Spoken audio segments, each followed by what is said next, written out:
Hai gang, Assalamualaikum. Sedikit scene National Geographic. Korang pernah dengar tak bunyi leopard? Leopard ni dalam bahasa Melayu ada yang kata harimau bintang, ada yang kata cheetah tu harimau bintang. Tapi tak apa, just nak tanya, korang pernah dengar tak bunyi dia? Bunyi dia macam comel-comel sikit, macam miau-miau sikit. Dia bukan macam harimau, dia macam kucing. Okay, so what do people say about leopard? So leopard ni, orang kata a leopard can't change its spot.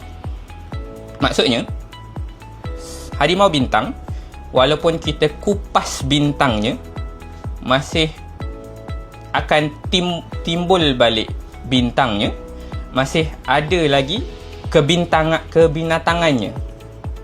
Kebintangannya. Jadi dekat sini yang kita kata haiwan ni dia tak boleh berubah, tapi manusia boleh. Sebab apa?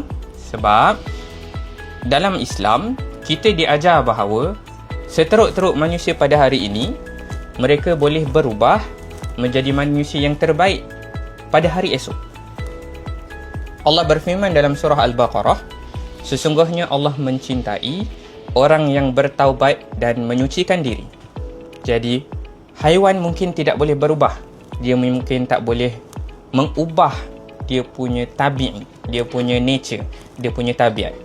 Tapi manusia boleh.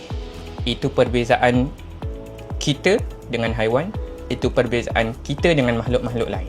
Allah sentiasa beri peluang kepada kita untuk kita sentiasa menjadi orang yang lebih baik.